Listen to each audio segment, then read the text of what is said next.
Good morning friends, welcome to doctor Bagchi's English classes. I hope कि कल की जो हमारी छोटी सी सेशन थी आर्टिकल्स के बारे में ए और एन का डिफरेंस, वो आपके लिए हेल्पफुल रही होंगी। यदि आप लोगों को कोई डाउट्स है तो आप लोग प्लीज क्वेश्चन में क्लैरिफाई कर सकते हैं, कमेंट बॉक्स में जाके क्लैरिफाई कर सकते हैं, मुझसे क्वेश्चंस पूछ सकते हैं। तो आज उसी टॉपिक को कंटिन्यू करते हुए अब हम डेफिनेट आर्टिकल द उसके बारे में जानेंगे। What is definite article and the uses of definite article? Remember that the uses of indefinite article is easy to understand if you understand the concept of vowel and consonant, which I explained in quite detail yesterday. Now coming to definite article. What is definite article? Definite article or the is used when we speak or when we write about some person or object in particular. When we are referring to something indefinite, there is something definite about it. Let's say I give you an example. Gold is an expensive metal. यहां पर मैं कह रहा हूं कि सोना एक महंगा धातु है। The next sentence, the gold jewelry that you have purchased is very beautiful. Next sentence में हम देखेंगे the gold jewelry. तो पहले सेंटेंस में हम कह रहे हैं कि सोना एक महंगा धातु है, तो वहां पर हम सोने के बारे में एक जनरल स्टेटमेंट दे रहे हैं, एक आमतौर पर हम कोई बात कह रहे हैं, तो वहां पर डेफिनेट आर्टिकल नहीं लगा। लेकिन जब हम कहते हैं the gold jewellery that you have purchased, तो वहां पर हम द गोल्ड, क्योंकि हम वहां पर एक स्पेसिफिक सैंपल की बात कर रहे हैं कि जो सोना तुमने खरीदा है, जो सोना आपने खरीदा है, वह बहुत सुंदर है, तो वहां पर द गोल्ड। वैसे एक और एग्जांपल ले लेते हैं। लेट्स से water is essential for life. पानी जीवन के लिए आवश्यक है। दूसरा sentence, the water of this well is not fit for drinking. The water of this well is not fit for drinking. यहां पर हम the water यूज कर रहे हैं क्योंकि हम एक पर्टिकुलर सैंपल की बात कर रहे हैं, इस कुएं का पानी। तो चूंकि हम एक खास जगह से पानी की बात कर रहे हैं, तो वहां पर the water। अब इसी के और बहुत सारे रूल्स हैं, तो एक एक करके हम समझने की कोशिश करते हैं। पहला रूल जो है कि हम जब किसी एक व्यक्ति या किसी एक वस्तु के बारे में एक पर्टिकुलर सैंपल की बात करते हैं, वहां पर हम द यूज करते हैं। लीजिए, फिर नेक्स्ट यूजेज हम कुछ बिल्डिंग से रिलेटेड, पहला जो है कि कोई भी ऐतिहासिक स्मारकों के नाम के आगे हम द यूज करते हैं। That is definite article is used when we refer to any historical monuments. ऐतिहासिक स्मारकों के नाम के आगे हम definite article में द का यूज करते हैं। Let's example, the Taj Mahal is very beautiful. The Taj Mahal, यहाँ पर ये वेल नोन हिस्टोरिकल मॉन्यूमेंट है, एक ऐतिहासिक स्मारक है जाना माना, तो इसमें हम द यूज कर रहे हैं। The Chittorgarh Fort is a sign of pride and valor. The Chittorgarh Fort, Chittorgarh का किला हमारे पूर्वजों का गर्व और वीरता की निशानी है। तो चित्तौड़गढ़ फोर्ट, द चित्तौड़गढ़, क्योंकि ये भी एक ऐतिहासिक स्मारक है, हिस्टोरिकल मॉन्यूमेंट है। अब इसी के आगे चलते हैं। कोई भी बिल्डिंग, कोई भी संस्था का नाम, उसके आगे भी हम द यूज करते हैं, लेकिन इसमें ध्यान रखेंगे कि यदि संस्था का नाम किसी व्यक्ति विशेष पर या फैमिली नेम मतलब जो उसको हम सरनेम भी कहते हैं, सरनेम पर बेस्ड हो, तब उसमें द नहीं लगता है। तो थोड़ा सा क्लियर करते हैं इसको। जैसे the state bank of India is the largest public sector bank in India, the state bank of India, the SBI. तो यहां पर हमने एक संस्था, एक बैंक का नाम लिया, तो वहां पर हम द का यूज कर रहे हैं। लेकिन जैसे मैंने कहा कि यदि व्यक्ति विशेष पर या सरनेम पर बेस्ड कोई नाम हो तो उसमें द नहीं आएगा। जैसे मैं कहता हूं कि Haldiram's is the largest manufacturer of Indian snacks. तो यहां पर हल्दीराम हम सभी जानते हैं कि एक कंपनी है और वो कंपनी जो है बहुत तरीके के स्नैक्स और मिठाइयां बनाती हैं और वो विदेशों में भी उनका एक्सपोर्ट होता है। तो हल्दीराम, ये हल्दीराम जो है ये एक सरनेम है, तो इसमें हम द हल्दीराम नहीं यूज करेंगे। Haldiram's is the largest manufacturer of Indian snacks. वैसे ही हम कह सकते हैं Tata Motors makes many models of cars. Let's say Tata Motors car के बहुत सारी मॉडल बनाती है। तो यहां पर टाटा मोटर्स भी अगेन हम जानते हैं कि टाटा जो है एक सरनेम है, तो वहां पर हम द टाटा मोटर्स नहीं करेंगे। लेकिन अगेन एक और एग्जांपल ले लेते हैं द के साथ, जैसे the Bhilai steel plant is the largest unit of SAIL in India, और the largest unit of SAIL यानी Steel Authority of India Limited. तो भिलाई स्टील प्लांट सेल की सबसे बड़ी यूनिट है। तो यहां पर हम द यूज करें, द भिलाई स्टील प्लांट, क्योंकि द भिलाई स्टील प्लांट ये बीएसपी या भिलाई स्टील प्लांट ये कोई व्यक्ति विशेष का नाम नहीं है। तो जैसे कि हमने कहा the state bank of India, the Bhilai steel plant, तो संस्थाओं के नाम, कोई भी ऑर्गेनाइजेशन का नाम, ये जब हम ये किसी व्यक्ति विशेष के नाम पर ना हो या किसी सरनेम पर ना हो तो वहां पर हम द यूज करते हैं। इसमें एक चीज ध्यान रखेंगे कि अक्सर न्यूज़पेपर्स में इन रूल्स को पूरी तरीके से फॉलो नहीं किया जाता है। कि मैं ये चीज इसलिए बीच में बता रहा हूं क्योंकि बहुत बार ये होता है कि पेरेंट्स कहते हैं कि इंग्लिश इंप्रूव करने के लिए आप न्यूज़पेपर्स पढ़िए। हाँ, सही बात है, न्यूज़पेपर्स पढ़ने से आपको करंट यूजेज लैंग्वेज की समझ में आती है, लेकिन जहां तक ग्रामर की बात है, न्यूज़पेपर्स, मैगजीन्स वगैरह जो है हमेशा ग्रामेटिकल रूल्स को पूरी तरीके से उनको फॉलो नहीं करती है।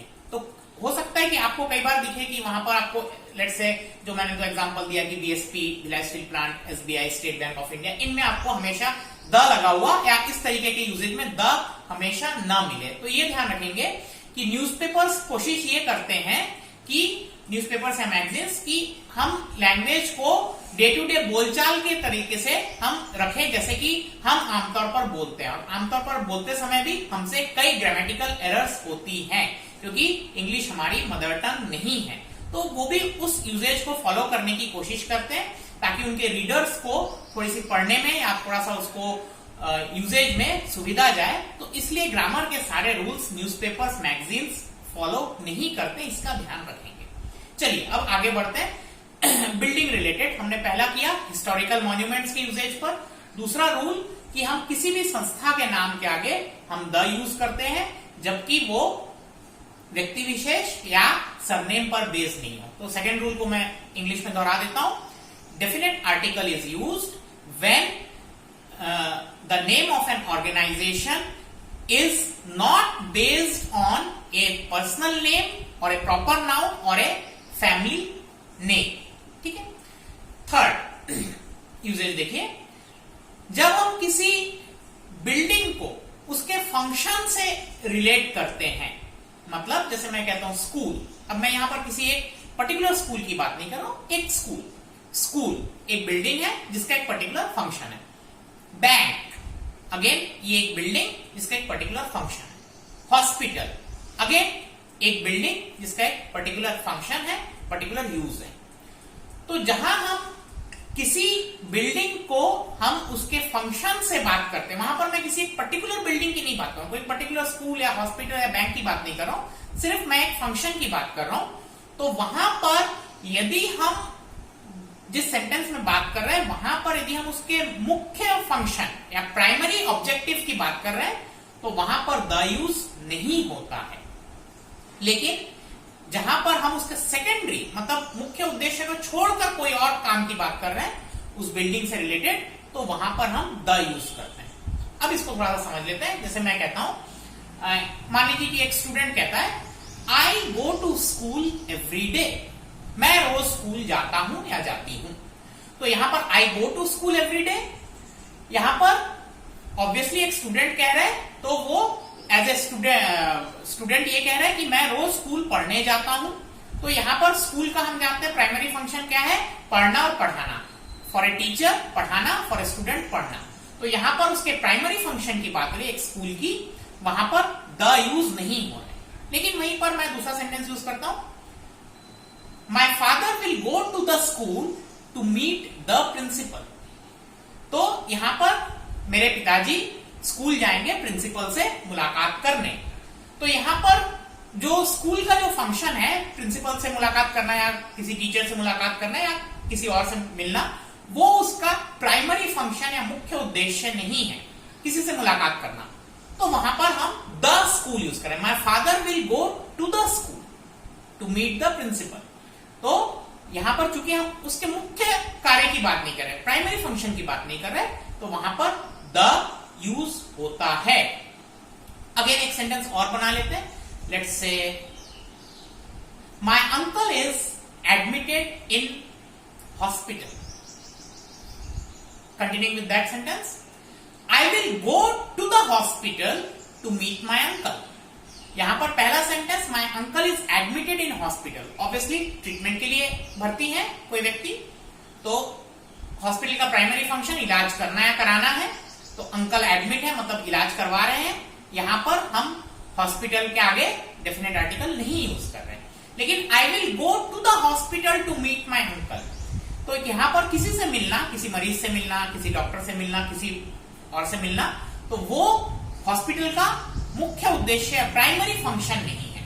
तो वहां पर हम डेफिनेट आर्टिकल द का यूज करेंगे। ठीक है, चलिए अब आगे कुछ और रूल्स देखिए। जैसे कि हमने कहा था कि हिस्टोरिकल मॉन्यूमेंट्स के आगे हम द यूज करते हैं। अब हम इसी को थोड़ा सा कंटिन्यू करते हैं, हम इसी चीज को हम बुक्स पर लेते हैं। तो धार्मिक ग्रंथों के नाम के आगे भी द यूज होता है, जैसे the Gita, the Ramayana, the Mahabharata, the Quran, the Bible, तो इनमें द यूज होता है, द वेद। ठीक है, तो जैसे मैं कहता हूं the Gita is holy to the Hindus, तो द गीता, गीता हिंदुओं के लिए एक पवित्र ग्रंथ है, तो यहां पर हम द यूज करेंगे। तो रिलीजियस, जिसको हम बोलते हैं definite article is used before names of religious texts, मतलब धार्मिक ग्रंथ या धार्मिक अभिलेखों के नाम के आगे हम द यूज करते हैं।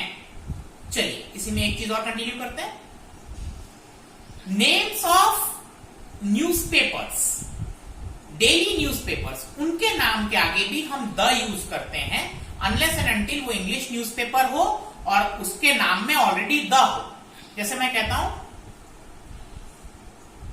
The Dainik Bhaskar is the largest circulating Hindi daily. तो दैनिक भास्कर एक न्यूज़पेपर का नाम है और वो हिंदी में सबसे ज्यादा वितरित होने वाला न्यूज़पेपर है, समाचार पत्र है। तो द दैनिक भास्कर, तो यहां पर हम डेली न्यूज़पेपर के नाम के आगे द यूज करेंगे। इंग्लिश न्यूज़पेपर है तब भी करेंगे, लेकिन बहुत बार इंग्लिश न्यूज़पेपर्स में ऑलरेडी द लगा होता है, जैसे द टाइम्स ऑफ इंडिया। तो यहां पर हम ये नहीं कहेंगे कि द टाइम्स ऑफ इंडिया, दो बार द नहीं लगाएंगे क्योंकि इसमें पहले से ही द टाइम्स ऑफ इंडिया है, तो वहां पर द यूज नहीं होगा। But otherwise names of daily newspapers take definite article. अब मैंने डेली न्यूज़पेपर कहा है, देखिए न्यूज़पेपर या मैगजीन्स, कई न्यूज़पेपर्स ऐसे होते हैं जो वीकली आते हैं, कुछ न्यूज़पेपर्स होते हैं जो सप्ताह में एक बार पब्लिश होता है, या हम मैगजीन्स की बात कर लेते हैं, सप्ताह में, 15 दिन में, महीने में, जिसको हम बोलते हैं वीकली, फोर्टनाइटली, मंथली या इवन क्वार्टरली भी होते हैं कुछ मैगजीन्स। तो इनके नाम के आगे हम द का यूज जो है ऑप्शनल तौर पर कर सकते हैं। ये थोड़ा सा एक आर्बिट्री रूल है, मतलब आप चाहो तो उसमें द यूज कर सकते हो, चाहो तो ना करो। जैसे हम कहते हैं, मान लीजिए मैं एक नाम लेता हूं, India today is a very popular English weekly. India today एक बहुत पॉपुलर, बहुत लोकप्रिय इंग्लिश वीकली मैगजीन है, साप्ताहिक मैगजीन है। तो यहां पर मैंने कोई द यूज नहीं किया। वहीं पर दूसरा सेंटेंस मैं यूज करता हूं, the India today is published from new Delhi. तो इंडिया टुडे न्यू दिल्ली से पब्लिश होता है, प्रसारित होता है। तो यहां पर मैंने द यूज किया और ये दोनों ही सेंटेंस करेक्ट है। तो ध्यान रखेंगे, डेली न्यूज़पेपर्स के नाम के आगे हम द लगाएंगे, बशर्ते कि न्यूज़पेपर के नाम में पहले से ही द ना हो। और दूसरा कि मैगजीन्स, जिसको हम इंग्लिश में बोलते हैं पीरियोडिकल्स, पीरियोडिकल्स के नाम के आगे, मतलब जो साप्ताहिक है, मासिक है ना, पीरियोडिकल्स के नाम के आगे हम द ऑप्शनल तौर पे यूज कर सकते हैं। या तो हम चाहें तो उसमें लगा सकते हैं, चाहे तो नहीं भी लगाएं। लेकिन एक चीज ध्यान रखेंगे, जब आप कोई ऐसे लिखते हैं या कोई आर्टिकल लिख रहे हैं, तो यदि आपने एक बार किसी पीरियोडिकल के नाम के आगे यदि आपने एक बार यूज किया है डेफिनेट आर्टिकल, तो आपके राइटिंग में कंसिस्टेंसी के लिए आप उसको पूरा का पूरा यूज करेंगे। या आपने नहीं किया एक बार, तो पूरे के पूरे में आप नहीं करेंगे। ऐसा नहीं कि मैंने कहीं पर लिखा कि इंडिया टुडे, फिर कहीं पर द इंडिया टुडे, फिर से कहीं India today, the India today, ऐसा नहीं करेंगे। या तो आप पूरे में यूज कीजिए या तो पूरे में ना कीजिए। ठीक है, इसके आगे हम और भी कुछ रूल्स हैं जिसको हम नेक्स्ट सेशन में कंप्लीट करेंगे। मैं आशा करता हूं ये आपको हेल्पफुल रहा होगा और इसको एक बार अच्छे से समझ लीजिए और फिर आपको कोई डाउट्स है आप कमेंट बॉक्स में पूछिएगा और मैं आप लोगों के सभी क्वेश्चंस के रिप्लाई करने की कोशिश करूंगा। Thank you. Please like and subscribe the channel. Thank you. Good day.